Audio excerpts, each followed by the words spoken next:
Good morning. My name is Sarah Stroman. I'm an active volunteer in Philadelphia and a map winner in Committee of 70's Draw the Line campaign.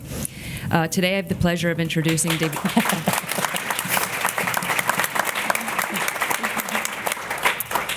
Today I have the pleasure of introducing David Thornburg. He is the president and CEO of the Committee of 70 and served as chair of Pennsylvania's Redistricting Reform Commission, which completed their work this summer. David?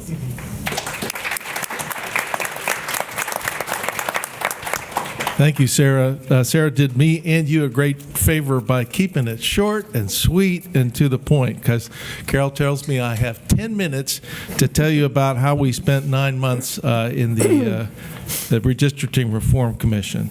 So we'll get right to it. No preliminaries, no jokes, no nothing. Just get straight to the meat of the order. The governor appointed me to serve as chair of the I said to Carol, I'd like to come up with a simpler way to say redistricting, so I'll throw that out to you. The Reform Commission, we'll call it. It was a 15-person commission with 13 seats occupied, 2 unoccupied, and that's for that's for a talk over a beer. But a terrific group of people from across the Commonwealth.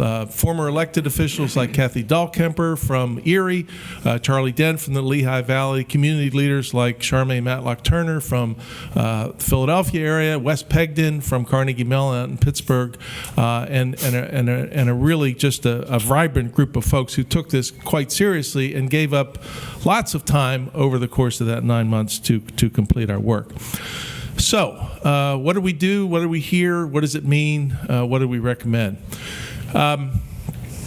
We tried to structure what I call sort of a 21st century citizen engagement process around the Commonwealth. So we did a few things. One is we had 9 public meetings. We were only required to do 6, but we wanted to make sure that we heard from as many folks as possible. So we did 9 public meetings all across the Commonwealth. I was reminded again that Philadelphia to Erie is a 7.5-hour drive. So in April, we had a great visit in Erie. Any Erieans here? There you go. We had a great visit in Erie. All right. So 9 public meetings, thanks to one of our commission members, Dr. Leanne Banaszak from Penn State. We also fielded a survey on the web, and we got general respondents and also went back and oversampled, a statistician's term, oversampled Republican voters, African-American voters, and Latino voters. So we want to make sure that we heard from everybody in equal measure. We also had online comment forms, and then importantly, at the public meetings, how many of you attended our public meetings? Wow. All right. That's impressive. We really tried to have a conversation. It wasn't just, here's 60 seconds, say your thing, leave your statement, and go home. We tried to have a conversation with people. Again, trying to model what ought to happen in this process. Because we have the tools, and this is the kind of an issue where we really ought to treat this as a process where we have a dialogue about how maps are drawn. So enough of the process story. What's the top line conclusions? First is that people think this is an important issue. They're aware of it. They understand the consequences for our local democracy here in the Commonwealth. So if anyone says to you, nobody cares about this issue, they're wrong. Over half of the people in the survey across all groups said this was a very important issue for Pennsylvania. When we asked whether it was somewhat important, that number got up to 70%. So 70% is the operative number. Over 2/3 of the people found this either important or somewhat important. Another question we asked them was to give us their thoughts on who they trusted most and least to draw maps. Not surprisingly, across all groups, Republicans, African Americans, general population, Latino voters, people trusted most, guess what? Independent commissions. Who did they trust least? Incumbent elected representatives. So it's not even close. and everything else was somewhere in between. There was sort of an algorithm crowd, and there was a Supreme Court crowd, and there was a I don't know crowd. But those are the two takeaways in terms of whom people trusted, which to our mind is the critical question. This is about trust. You have to design and move towards a process that people trusted. So beyond that, that's the sort of top-level takeaways. I will always have in my head a set of stories from that campaign across Pennsylvania. The woman in Clark Summit who said, when you changed my congressional district, all of a sudden it took me 2 hours to drive to my district office if I had an issue. The folks in Indiana, Pennsylvania, who I learned that Philadelphia Street bisects the downtown of Indiana, and that seemingly that also was the dividing line between two districts, which makes no sense whatsoever. There was sort of an informal competition between, I'll say, the folks in Erie County, Berks County, Montgomery County, Northampton County, about who had been sliced and diced most egregiously in the last round of redistricting. So, and there's some great horror stories. Maybe in the most compelling fashion, I remember a gentleman from Sudbury saying, this process, as I've learned about it, the cynicism and the hyper-partisanship and the to the victor go the spoils mentality hurts my civic soul. And at a time, let's just say, when we are grasping for ways to remember the beauty and strength of the American experiment, his comment hurt my civic soul. So, a couple other things. One, Sarah mentioned earlier, we also benefited greatly from the Draw the Lines initiative, the competition that we've been running that I know a lot of you are familiar with. We've had over 4,000 people around the Commonwealth participate in drawing their own congressional maps. Which, if you needed further proof, is ample evidence that the people of Pennsylvania are ready, willing, and able to participate in this process. So don't let anybody tell you that there's some special expertise that only folks with specialized knowledge and PhDs in the dark room somewhere can figure out. This is and should be a process that's out in the open and that has the kind of conversation I mentioned earlier. Let me just say a little bit about our conclusions, and I know we're going to talk about this a little bit later. We saw our challenge as a commission with coming up with the most independent, balanced, nonpartisan process that we could articulate that still had some chance of being approved by the current legislature. Point was made earlier, we don't have an initiative process in Pennsylvania. Whatever we run, we're going to have to run through that building down the street. So we articulated a role for legislators. We articulated a role for the governor, but we also, in putting this process together, I think drew on a spirit that has marked most of the governance questions in this country over the years, which is that we looked for ambition to counter ambition, checks and balances, if you will. That you didn't get to ride free rein and draw whatever maps you wanted to draw. You had a constrained set of choices. You could pick one or two, but you couldn't just make up whatever you wanted to make up. And importantly, we tried to think through, and this is a great credit to Amanda Holt, who some of you know. I don't know, Amanda here today? She doesn't miss many redistricting events. Amanda was a huge positive influence on the commission, but she said you have to think about this process in terms of three elements. There's a who, a what, and a how. The who gets a lot of attention. Who are the people, the men and women who populate a commission? Who draws the maps? Who refines the maps? Who approves the maps? The what is the set of criteria by which those maps are drawn.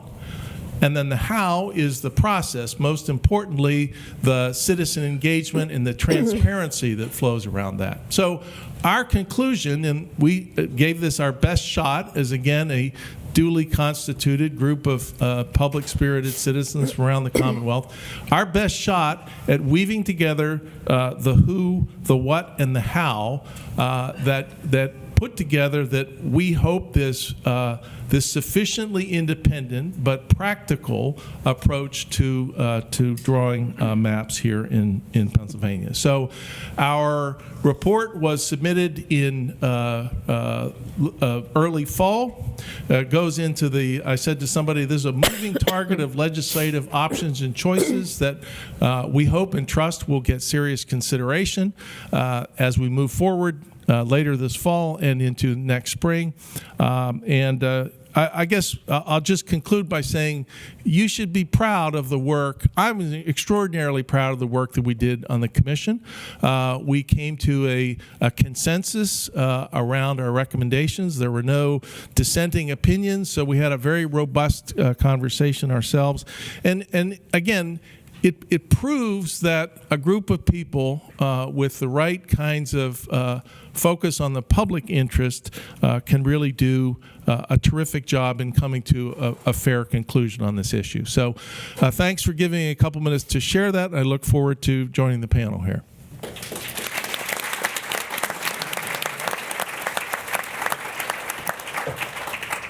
I have just a minute or two to talk about the bills that we are supporting, House Bills 22 and 23, and soon we're hoping maybe 1022 and 1023. We're waiting to see what the numbers will be. There will be some version of 22 and 23 in the Senate. I don't know if you all know, the first time I had a conversation about gerrymandering was the summer of 2015. Senator Lisa Boscola convened a meeting of legislators who had introduced redistricting reform bills over a period of 15 years. I think the earliest was in the late that's wrong. The late 1980s, but there had been bills across a decade and a half introduced in our legislature, in both House and Senate. None of them had ever been given a hearing. And she convened a meeting of legislators who had been the prime sponsors of those bills in both houses from both parties, convened a meeting with them and their staff and invited the League of Women Voters and Common Cause and NAACP to be part of that meeting. I was the newly elected Vice President of Election Reform and Social Media for the League of Women Voters, and I knew nothing about gerrymandering. I did not own a suit. I had never been in the Capitol building. I had never met a state senator or representative, and I was very intimidated by this meeting and did a lot of homework before I went. I was actually armed with, there's a wonderful report commissioned by the League of Women Voters of California called When the People Draw the Lines, which was a review of the California process. And I brought that with me to that meeting so I would be prepared. The legislation that was crafted from that was a look at what would a Pennsylvania version of the California model be, taking what was learned from Colorado, don't make it too small and don't let one person be the final decider, but the sense that maybe California's commission was too large, and to carve out something between that. That was the bill that was introduced in that session. Senate Bill 484, David Parker took that and modeled his own House Bill 1835, which was the first introduction of looking at counties not being divided more than mathematically necessary. There had been a lot of pushback kind of quickly from the ProPublica article. I don't know, many of you have had legislators say, what about this? How do you hack communities of interest and have that conversation? David Parker was, you simply put a mathematical requirement on not dividing counties. And there were many legislators who had not liked the original Lisa Boscola's bill and looked at David Parker's and said, we like that provision. So when it came time to redraft those two bills, actually one of them did get a hearing in August, 2 months after the deadline. In dead of August, Darrell Metcalf did allow a hearing for David Parker's bill, and I was actually able to speak at that. But when those two bills were redrafted with, again, the legislators, policy staff, and 4 different representatives from Fair Districts and our friends, the provision for community of interest was removed that provision for not dividing counties was endorsed by all in the room, and that was the big change from there. The bills that we support are still those same bills, the same provisions, the same conversations. The one big change was that we ran out of time, and so Pat Beaty did some really ingenious work on crafting a solution that would meet the deadline with the 2 bills and 1 commission, which all of you have memorized what that is, so I don't need to go into detail. And with the one provision that changed after lots of pushback from legislators, which was, we don't like the idea of going to a special master as the fail-safe. That's from the California version. Our Pennsylvania courts are partisan, and we have heard that over and over from legislators. And I have to tell you, recording back your conversations with legislators is really essential, because once we see this legislator said that, this legislator said that, when we see a pattern of response, then we know to have a bill that will pass in our legislature, we've got to answer that. So that was one that we answered with the fail-safe of an elimination vote, which keeps it within the commission itself. It doesn't go to a special master. It doesn't go to the legislature. It stays within the commission itself. So I would say that the bills that we're supporting are really now a 4-year conversation between legislators, policy staff, and advocates. There are some questions that always get raised, and so this panel is going to talk through some of those questions, because we know, as David said, to have bills move forward, they have to go through the committees, they have to go through the legislature, they've got to get votes for approval. I will say that there are many legislators who feel adamantly they don't want they don't want a role. They feel like they know what happens when they have a role. They don't want a role. They want it to be separate and independent, and they want it to be as independent as possible. So that's an argument within the legislature itself, and who will win that, we don't know.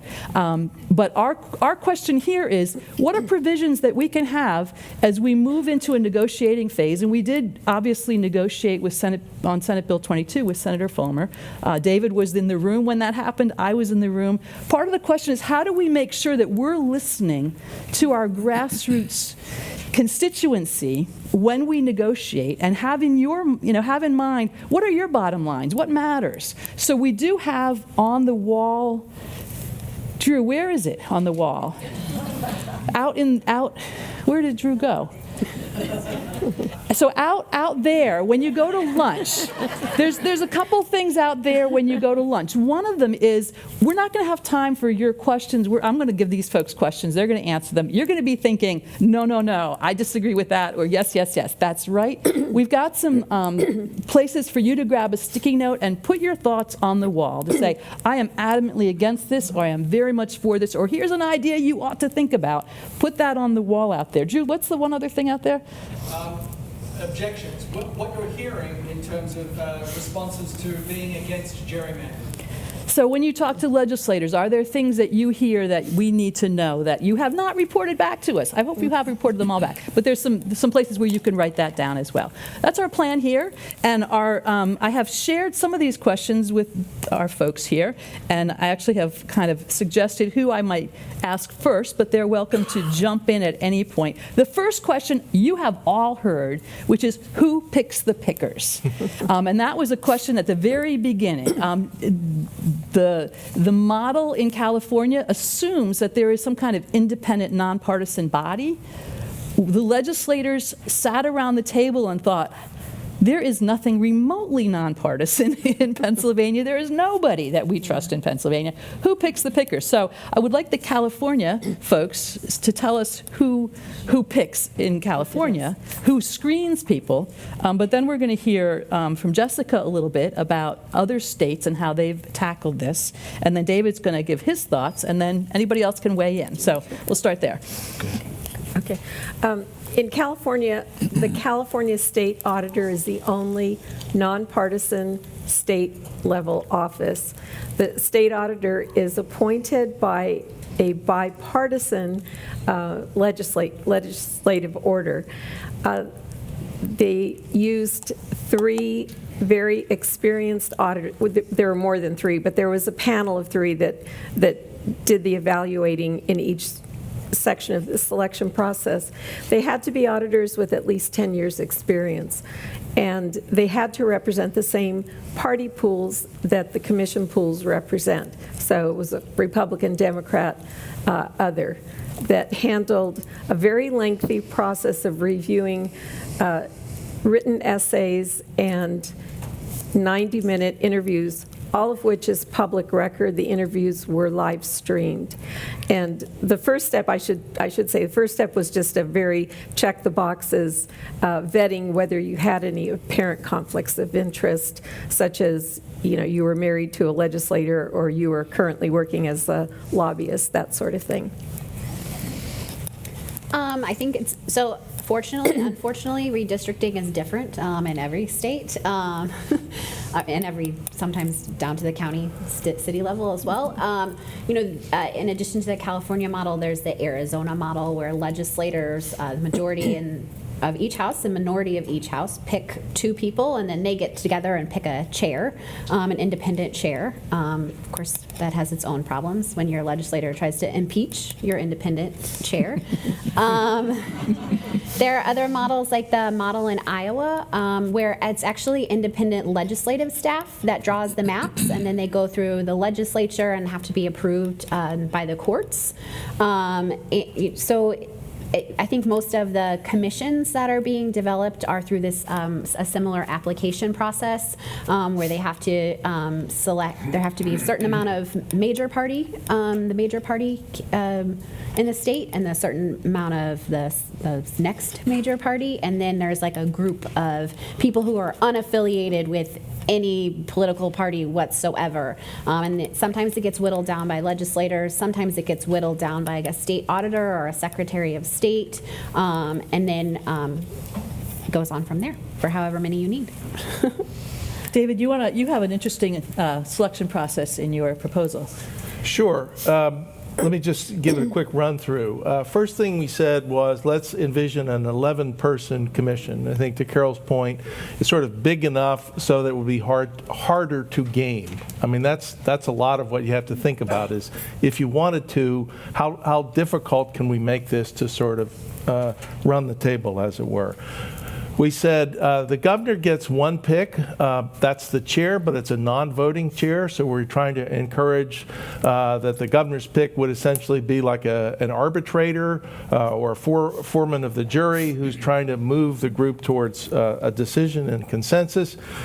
We said each party gets to pick 4 members, but only 2 of their own party. So you have Democrats picking 2 Democrats, 2 Republicans, and also 1 independent, and the same for Republicans. Republicans pick 2 Republicans, 2 Democrats, and 1 independent. So we're trying to throw them off their game a little bit, which is to say you've got to find somebody from the other major party as 2 of your appointees, and you've also got to pick somebody who's of neither major party. So we also said, you know, the other way you can get at this is through qualifications and disqualifications. And we spent a lot of time on the disqualifications, that, you know, you couldn't be an elected official, staff, lobbyist, in terms of you had to be registered in a particular party or not a particular party for at least 5 years. So you couldn't have somebody game it by, you know, the night before they were picked, changing their party registration. So that was the model we came up with after lots of back and forth and so forth and so on. I will say one thing: we were kind of inspired, if any of you followed this. The state of New Hampshire was running an independent commission. I think it was a 15-person commission where the Democrats would have to pick 5 Republicans, and the Republicans would have to pick 5 Democrats, and then they together pick 5 independents. So that came along as our thought process was going on. Sadly, that was passed by both houses in New Hampshire, but then vetoed by the governor. So back to square one. But again, this is sort of what I said earlier, trying to figure out ways in which ambition counters ambition or can be checked in some way, shape, or form. Walter. This was the hardest issue that we faced in Maryland and the biggest stumbling block. We thought we had it made because we had decided that retired judges should be the screeners for the citizen volunteers. We knew we wanted an all-citizen volunteer panel. And then we heard in no uncertain terms from Mary Ellen Barbera, Chief Judge of the highest court in Maryland, that in her view the Maryland judiciary wanted no part of it. Even if it was retirees, it would tend to politicize the Maryland judiciary too much. And so we had to drop it. And it was difficult. I was interested in our Legislative Services Bureau. I was interested in the Iowa model in particular, which has had such good results. Iowa is a state with an exquisite partisan balance over the decades. Maryland is not. And so I had tomatoes thrown at me both from Republicans who did not trust the existing Legislative Services staff as being too democratic, but also more quietly misgivings from the Legislative Services staff itself that they felt that they would come under more political pressure were we to give them responsibilities. So it was hard, and we did not have a perfect solution. We did, on the question of partisan balance among the citizen commissioners, we followed some of the experience and the good advice that we've just been hearing. We knew about the Arizona example. Set up one person as the neutral, and that person will be shot at and have to begin running for cover. So we had 3 in the middle, 3 from the largest party, 3 from the second largest party, and 3 from, and I made sure that the wording was not 3 unaffiliated, but 3 people who were not affiliated with either of those 2. In consideration of the fact that there are both libertarians and Greens in some numbers in our registration, and when we then had our 6th district emergency panel to serve as kind of a trial run, in fact we did have both a registered libertarian and a registered Green apply, although neither of them got on. But it was that welcome sign I thought was important for them. And the one more point that I'll save it actually. Go ahead. Well, so just to further our education here, what is the selection process for the proposal that you put forward? Well, I forget exactly what the formulation is for the group doing the screening, but as with what you were suggesting, there are the exclusions of lobbyists and siblings and various others. Not as tough a set of exclusions as California had, but Maryland is such a small state; it's hard enough to fill the thing. Beyond that, we found unanimously that we were in favor of a randomization step because even though it adds some complication, even though it means you have to take on more volunteers than you really intend to seat, only a randomization step provides the confidence that someone has not wired it behind the scenes. No one can be saying a month in advance, yeah, I'm going to be on that commission if you've got the randomization step. And I think that's the direction that other commissions probably should also head in. So after randomization, what happens? After randomization, there is then, there's a little bit of final assembly, mostly for the purpose of making sure that there is geographic and demographic representation among the parts of the state. And Maryland is a strongly regional state, so in Western Maryland was speaking up, you've got to have that, and Eastern Shore was speaking up, you've got to have that.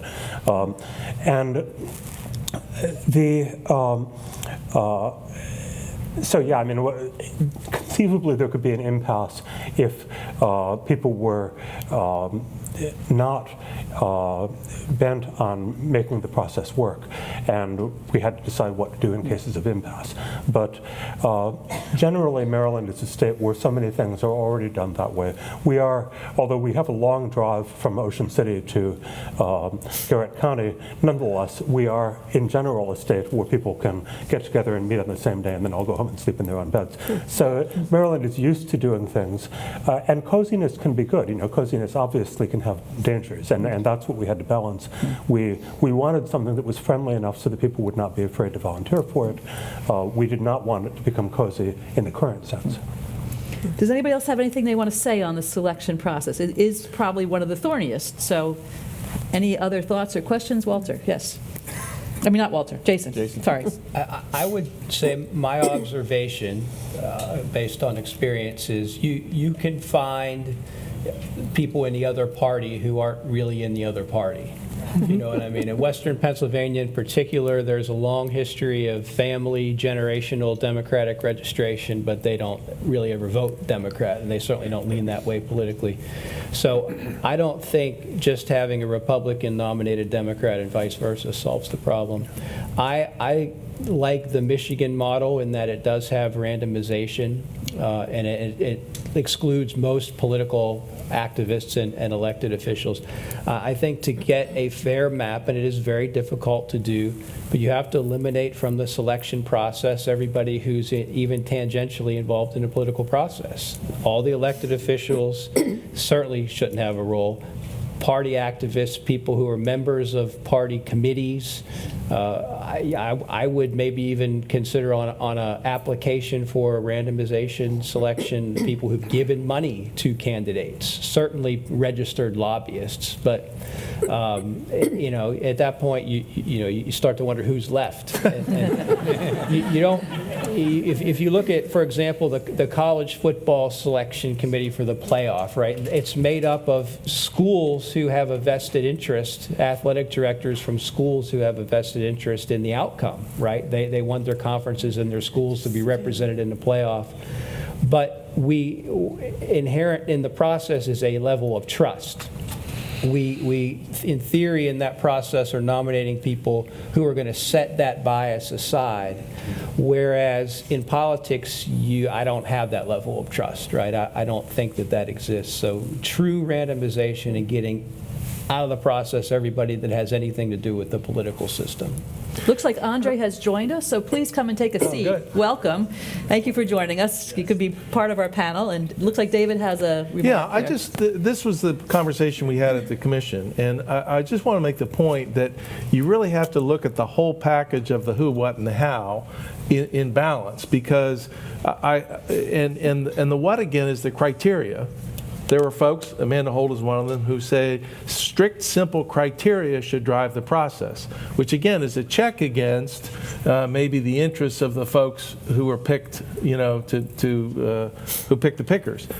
And similarly with how, if you have sort of world-class transparency, which means that, you know, whether it's you live stream everything or every time you draw a map you have to explain why the map is what it is, and you have to give, you know, 60 days, 90 days for people to comment on it or review it, that again is a check against other pieces of the system. So there is an inordinate focus on, and maybe for good reason, on the who, but I just want to sort of remind us that it's a process, and it does have those three pieces, and you can use those artfully to come up with a fair result. Just one last comment. Yeah. We acknowledge that California's selection process was very lengthy and costly, took a lot of bodies to make it happen. But I think some of the thinking was that because we are such a large and diverse state, it was really necessary to have a process that would draw out people who represented ethnic groups, economic groups, and geographic areas. Let's move on to the next question, which is appropriate roles for legislators. There are some people who feel emphatically legislators should have nothing, they should not come near the process at all, and that has to do with trust. It has to do with the feeling of, you know, we've seen what you do. And I think Walter said, Jason, I kept confusing the two of you for some reason, but Jason said, you had an interesting phrase, and I wrote it down, and now I'm not going to capture it, but that the most important thing is to have a safe district. And so any vote in the approval will not be looking at the whole map, it'll be looking at your own district. So the question to this panel is, what is an appropriate role for legislators? And Jason, since you were a legislator, let's start with you, and then we'll hear from Walter and David and the California commissioners. Yeah, I can just tell you, having been through the process, I was going to say survived the process, but I actually didn't survive the process. Everybody's biased. Everyone has their own self-interest. And regardless of party affiliation, if it is to your benefit to work with the other party in a way that makes your seat safe at the expense of somebody else, you are going to do it. And that's what happens. So as I said a moment ago, I really don't trust anyone involved, not just legislators who are clearly self-interested, but political activists too, people who wake up every day, living and breathing politics and have an agenda of their own. I wouldn't want to include them in the process at all. Walter? As I said in my remarks, we made a point of excluding incumbent elected officials from having any role in picking the commission. And there are, of course, a lot of states that have versions of reform that are, quote, bipartisan, unquote. Frequently, there will be selections from each half of the party structure and then a tiebreaker. In a couple of states, it's the Chief Justice of the Supreme Court. And that avoids some of the worst problems of gerrymandering. I call it a buddy mander, though, because what happens is you can have a safe seat, if I can have a safe seat, and then we'll dole out safe seats to and whose interests are cut out? Well, the independents, the challengers, the insurgents are not going to be at the table when the buddy mander is achieved. So I'm not fond of buddy manders, although they're not as bad as some of the outcomes. I would say one more point, and again, I was so proud that we got this into the Maryland plan. There are at least a couple of states that direct the line drawers not just to ignore partisan registration, which is great, not just to ignore partisan voting records for precincts in towns, but also, this is truly my favorite, to ignore the residence of any individual, whether incumbent or challenger. And that is a bitter pill to swallow sometimes. I had a chance to talk with one of the legislative leaders in Iowa some years after Iowa had adopted that plan, and she explained that they were dismayed because, exactly as you might expect, 3 popular incumbents who each felt that they had done nothing wrong and had been good legislators were thrown into the same district by the sheer luck of the way these things work.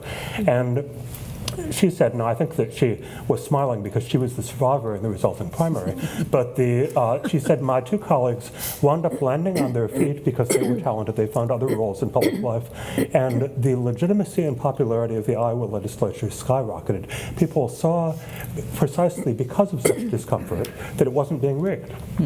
Yeah. Walter reminds me of a point that I missed about our process too, which is the data piece. We said you can't use registration data, you can't use election results, and you can't use residency. And if you take that stuff off the table and you layer in sort of world-class transparency and other elements of the sort of working model, I guess we were confident enough that we're going to end up with a much better result than we have in the past. And the other thing we said, there is no perfect way to do this. Not only that, Wes Pegden from CMU, who was on the commission, who's a data scientist, said, you understand what we're doing here is programming without debugging. We're going to put something out there and hope that it works the way we thought it was going to work, and we really won't know, until a few years from now. So you have to try to, and I mentioned earlier this sort of game theory. You've got to try to figure out how a bad actor could try to game this, and what are the tools at his or her disposal, and how can you sort of take those off the table. So there's a lot of moving pieces to this. Can I throw in one more point? Sure. Which is, when we then did our trial run of the 6th District Emergency Commission, I realized that we were running under rules where we were not allowed to consider party registration, voting history, or incumbent residence, even though many of us kind of couldn't wipe our memories, but nonetheless we could not deliberate on it. So we hold public hearings. What happens at the public hearings? Of course, people line up and begin talking about all those 3 things. They talk exactly about how their town voted in partisan terms. They talk about who the representatives had been, who lost elections, and they sometimes even talk about where people live. So I developed a routine of smiling. I always smile.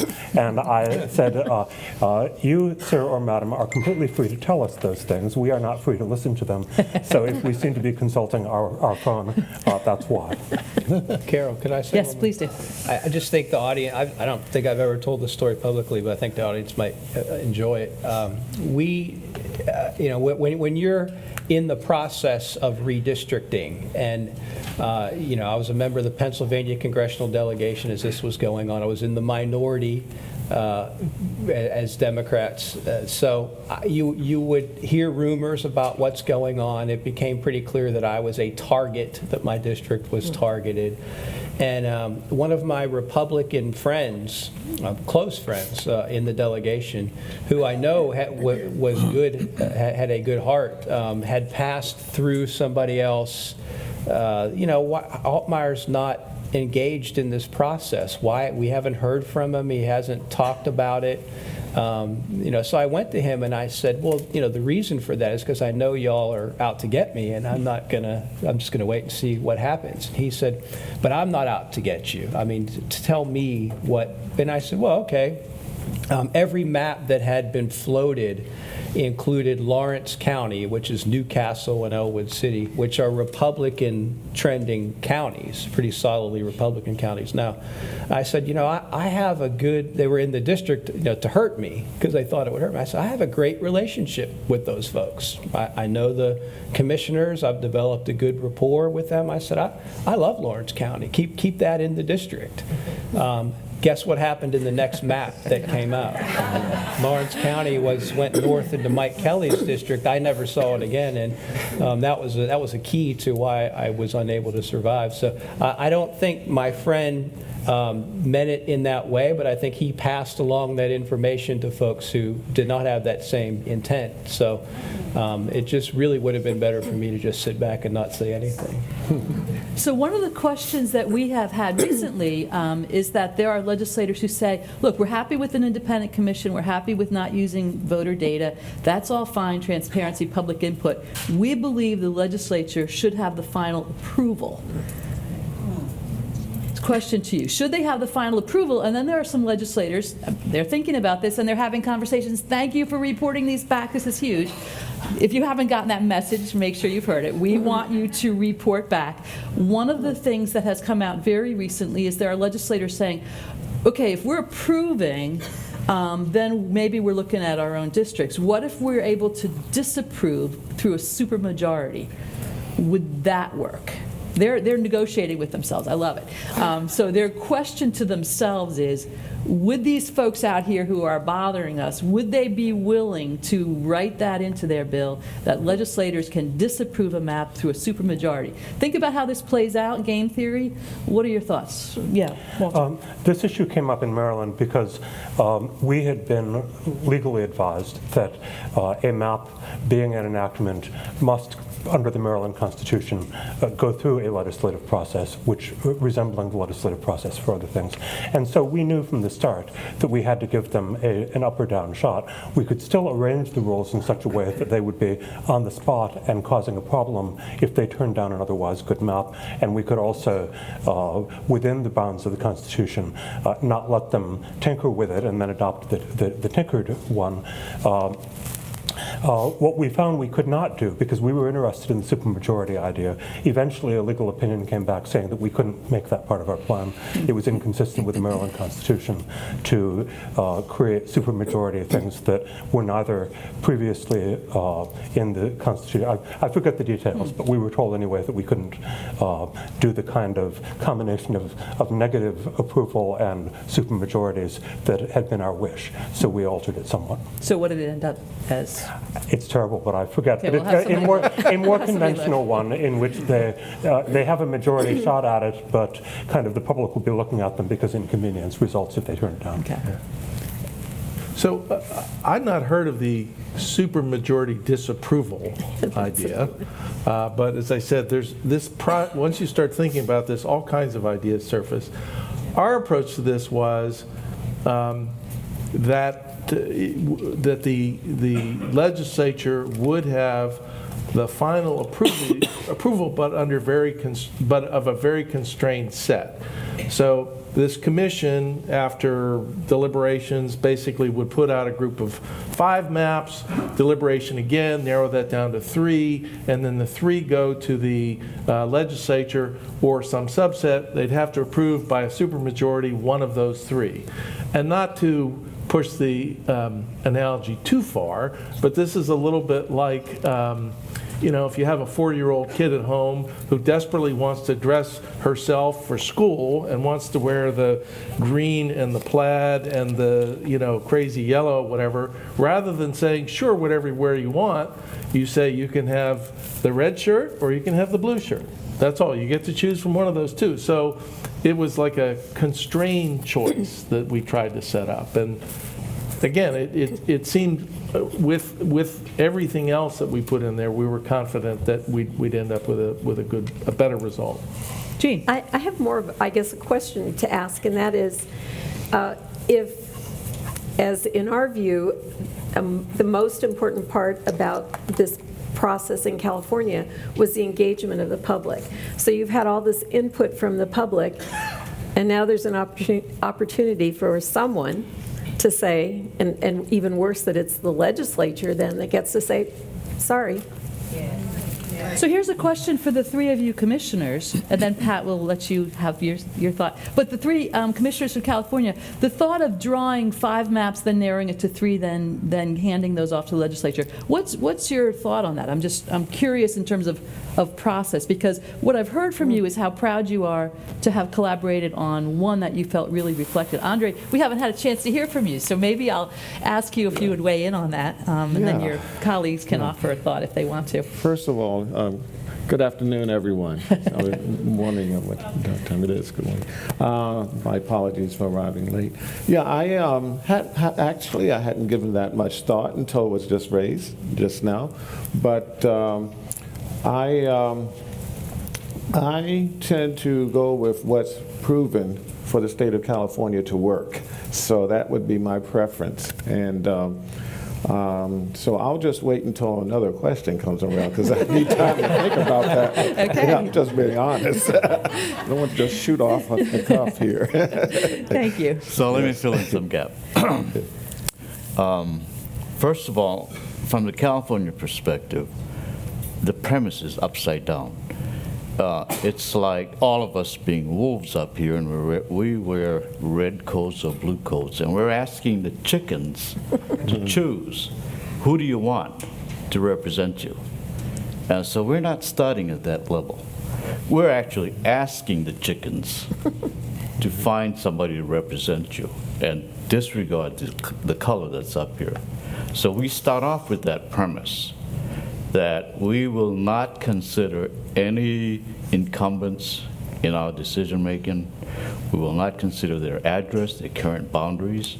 We're going to go directly to the citizens and let them decide where those boundaries should be, and the hell with the legislators. Yes.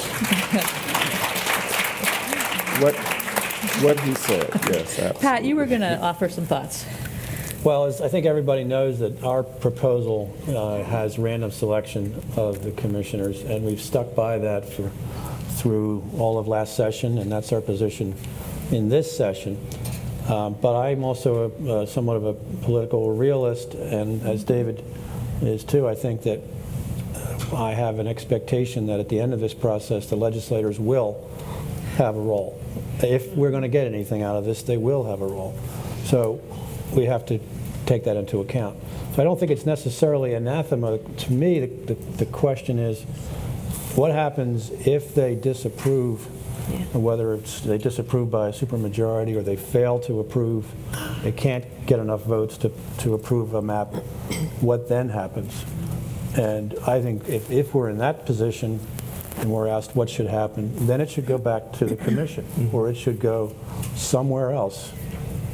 They would say, not the courts, but let it go back to the commissioner, let it go somewhere else. They had their shot to say yay or nay, but they don't get to draw the map themselves. It would be, I think, a kind of a fallback position that might be something that we could live with, I think. Which that's how we played it as best we could. And we even said it goes back to the commission, and then there's either by ranked choice voting or some consensus-driven process, you end up with a final map coming out of the commission. And we used the state high court as the hammer, saying that if there was an impasse in the procedures, that the highest court in Maryland would decide. And no one really wanted them to do it, so that was Right. Jeanne? Yeah, just one thing following up on Walter.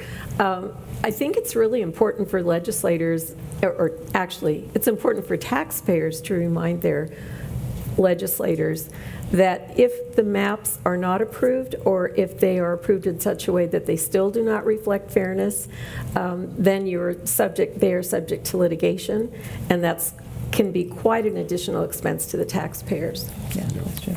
So, By the way, just on that note, we went back and looked at the 50 years of redistricting since the Constitution was changed in '68, and I think the number was there were 92 lawsuits in that period of time, and if you add up the legal costs for that, I got to believe we're in at least tens of millions of dollars. if you look at the Brennan Center for Justice, they have litigation by decade, and there are certain states that have their own pages. Pennsylvania is one of those states that has its own pages. There's a few states. Many states just have a few. We have our own page because we have many lawsuits in every decade. The next question had to do with fail-safe, and I know the California commissioners have talked about their fail-safe. They have a fail-safe, but they didn't really need it. But then maybe, Pat, you can explain a little bit about our fail-safe, and then I'd be interested to hear other thoughts on appropriate fail-safes. Sure. Well, the reason, or the way that we got to our proposal on the fail-safe is just a little bit of background on that. The state Supreme Court decided to draw the congressional map because first they offered the legislature another chance to do that, and that didn't work out. So the state Supreme Court then drew a map, or had an expert come in to help them to draw a map. And the legislature, or the Republicans in particular, were beside themselves with fury about that. And they noticed that our bill said that if the commission fails to approve a map, it would go to the state Supreme Court, and the Supreme Court would appoint a special master. So they said, you're going to put in place something that we just had shoved down our throats. That's unacceptable. So we went back to the drawing board and we came out with our proposal, which is the fail-safe, which is an elimination vote. So the commission will go through a process. The 11-member commission would have to approve maps with a vote of 7, at least 7, which would have to be at least 2 of each, Democrats, Republicans, and neither. And so they would approve a preliminary map. They would then, if necessary, make changes and approve a final map according to a schedule. If they fail to approve a final map by a date certain, being November 1st, then it would go to a process, a different process, the elimination vote, where each commissioner or a group of commissioners together would submit a map, and the commissioners would vote. They would rank them according to their preferences, and the maps that got the least votes would be eliminated, and then the process would go, there would be another vote, and eventually, by a process of elimination, you would be forced to one final map that would be the map that would be approved. And if that were to fail, which we don't think would be the case, it would go to the Supreme Court. And the Supreme Court would draw a map. So that's some more incentive for the commission to actually get the job done. I would also say, I think that almost any fail-safe is something that is unlikely to ever be reached, because I believe, and I know the California commissioners believe, and they've proven it, that they're all in this to do the right thing, and they eventually, at the end of the day, don't want it to go to some other approver. They don't want it to go to the courts, and they will, in fact, agree on a map. So you need to have a fail-safe so that people can say you have a fail-safe. Yeah. But I don't think you're ever going to get there, or rarely will you ever get to that point. Jeanne? Yeah, I think the reason we avoided that is that our map drawing was done and live streamed so that in real time we had that continuous moving around of lines in response to comments from citizens. So that consensus building was an ongoing process. So it wasn't just, okay, here's a map, and then that's it. It was a live organic process that went on for a few months. Let me just point out, one of the things we grappled with is how many permutations and combinations and possibilities do we want to think through? Because you do run a risk, and I'll point to Ohio. I don't know if our League of Women Voter colleague has a comment on this. The Ohio process, that I've read it about 5 or 6 times, and I cannot figure it out. So you get, and then when you have something that's too complicated, people don't trust it because they don't understand it. So you're trying to balance simplicity, checks and balances, but also engender trust, which is at the end of the day what you're after. So that's another thing you have to struggle with. I'm curious what you think about the Ohio model. So I haven't done too much studying of the Ohio model. It'll take a while. It does take a while. I've read it through a few times, and I probably need to read through it a few more times. I will say, the state legislative process and the congressional district process are different, and that's because the voters approved a measure to virtually take most of the power out of the legislators' hands to draw their own state-based districts. And then when it came time to do the same for congressional districts, they didn't want to lose as much power. So they're two different processes. And we'll see. I mean, the congressional process was only approved by voters in the spring of 2018, so we haven't even done it yet. So we'll see how it gets implemented. Gil, you had a thought you wanted to offer I here. just kind of want to amplify a little bit of what Jeanne was saying. The selection process in drawing the maps in the commission, as we went through the public testimony process, it required a supermajority vote to approve any map. What does that mean? It meant that we have 5 Republicans, 5 Democrats, and 4 independents. We had to have a majority in each of those categories for anything to pass. And that was an important criteria. It was unanimous in terms of these 3 groups voting for all of the state assembly and Senate maps. But we did have a conflict with the congressional map. There's a little conflict there. So fortunately, all the maps were passed, but the act itself said that if any one of these groups went the other way, then that map would fail. And if we could not make a decision as a commission, then the ultimate decision would be moved on to the California State Supreme Court, which more than likely would have hired someone from Stanford to draw the maps. But that was probably our the same person we had.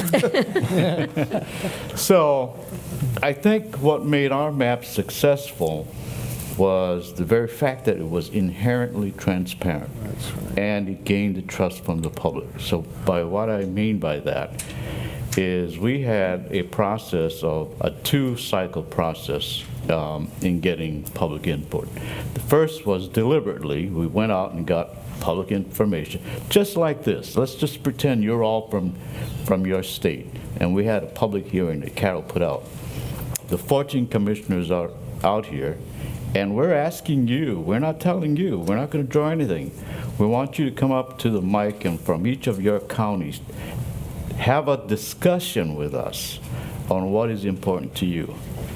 And we didn't say a thing. We shared with you our ranking system. Those are the rules. We want you to follow the rules too, because we have to follow those rules. And in that process, we found out who California was, because now we knew that there's Sikhs in California, there's Hmongs in California. Suddenly we displayed the whole social fabric of California. And you came up and we took that into consideration. We learned ourselves, and Californians learned themselves of who they were. And unless you all know who Pennsylvanians are over the last 10 years, that's great. But we had 30 million people to 40 million people to figure out who these faces are. That was an important process in drawing those maps. And that gained trust of Californians and the state Supreme Court, which ultimately approved the maps unanimously. I want to ask, we have just a few minutes left, and I wanted to talk very briefly, and this is going to be hard because this is complicated. The People-Powered Fair Maps initiative that the League has proposed has a statement about enforceable standards and then prioritizing proportional representation, protection of counties and municipalities, and communities of interest. And I know that there's another standard that sometimes gets thrown in, which would be competitiveness. So those are tough. How do you enforce those? And what I want to do is just kind of go down the line, and you each get, just a few seconds. This is probably not going to work because Drew's going to be waving his sign that we need to stop. But just your thoughts on how do you prioritize those in a way that makes sense, or is it totally impossible? And if you can't prioritize, which of those would you say is most important? And that's a tough, and we're going to start with Andre, is that? Oh, that's fine. I think what's been said all along, the three strongest contributions that I think that we, the state of California, have made to this process is to, it's been mentioned all morning, transparency, and I just want to reiterate that part of it that made us so successful. And secondly, and I hope I'm understanding your question correctly, secondly is the whole aspect of civic engagement and also accountability. And to borrow a phrase from my colleague here, Gil, we've sort of gotten complacent with the way things are. I mean, and I think we've demonstrated that you can be transparent. It's possible, it's doable, and it's not a bad thing. It's good, okay? It's not really a negative of all things. And secondly, in terms of civic engagement, we've demonstrated that we can get the people's voice involved with this whole process. So that's also important. And thirdly, the whole idea of accountability.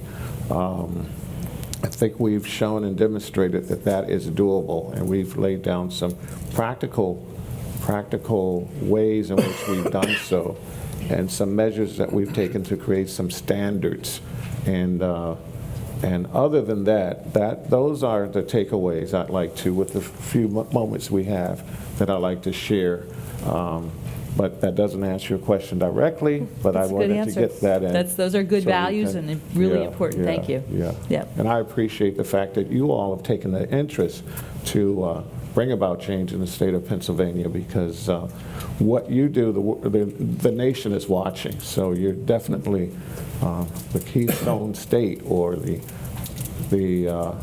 weather bearer here in terms of which way these swing states go in the future in terms of adopting legitimate, transparent redistricting reform. So I applaud everyone in this room for being active in this civic engagement process. Thank you.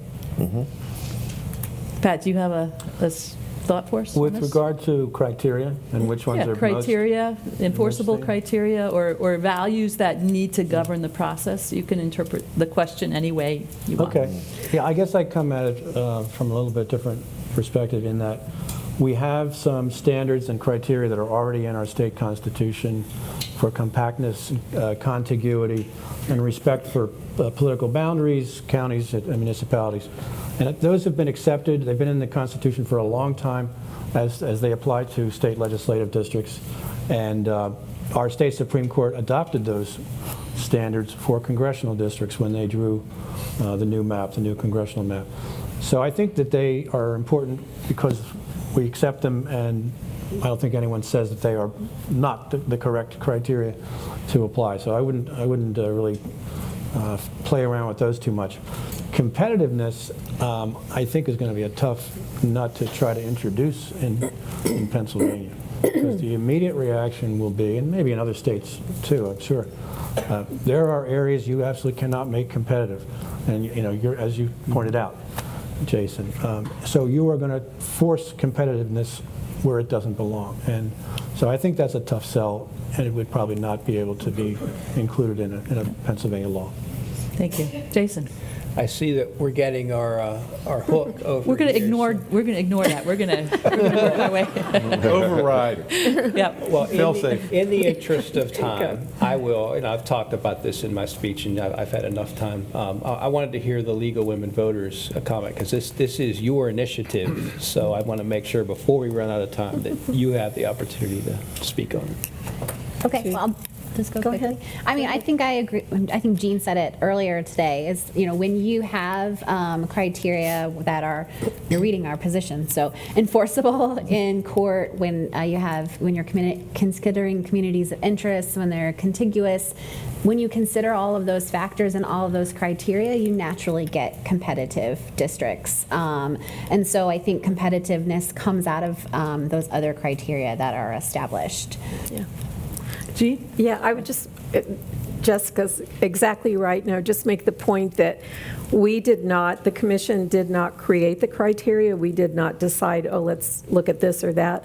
Ours was set out in ranked order in the law, and by following that ranked order very carefully, we were upheld several times over in the courts when we were challenged. Great. Gil? I think the key for our success is trust, public trust. Ultimately, these maps have to be bought and by the communities, and they have to understand why they were drawn that way. If you don't have the public's trust behind those maps, it's going to be problematic down the line, but you need the trust. Excellent. Walter? I strongly disagree with community of interest language, which is extremely manipulable and has been found manipulable across the country in different circumstances. And it's also not an administratable standard by judges who will come out in different places. The example I use is that northeast of Baltimore, you could put the coastal areas together, you could put the suburban areas together, you could put the industrial areas together. You can argue community of interest for any of those things, but it really depends on who wants their particular arrangement for political advantage. Much too manipulable. As for competitiveness and proportional representation, that reintroduces politics into the process, and at the expense, typically, of one of the other factors like compactness or respect for boundaries. I don't see the case for doing that. David? So we actually asked this question in the surveys that we did through the commission, and we laid out about 9 different criteria or values and said rank them. And they pretty much track what Pat said. People feel strongly about equal population. They feel strongly about compactness and contiguity, which is a strange word, but to me that means access. I have access to my lawmaker. We also, in the commission, so the important thing is that we ask the question, which is, for any of you who have done our Draw the Lines project, that's where it begins. You have to decide the basis on which you are drawing your map, the values that you articulate. Otherwise, how can we make sense of the map that you draw? So, and I think that relates to the need for transparency. The one other thing I'd say that occurred to us in the commission is, unlike California, unlike Maryland, Pennsylvania is, as they say, a little box state. We have 2,600 local governments. So I think that makes more meaningful the stipulation against jurisdictional splits. But it also, our 2,600 local governments are probably a better proxy for communities of interest. And you can even think of those as a community of interest in a way that in states where local government stops at the county line. So we've got to keep sort of grounding this in the realities of Pennsylvania, I think. Yeah. Excellent. And you all did a wonderful job of answering a really complicated question very quickly and very effectively, and gave us lots to think about.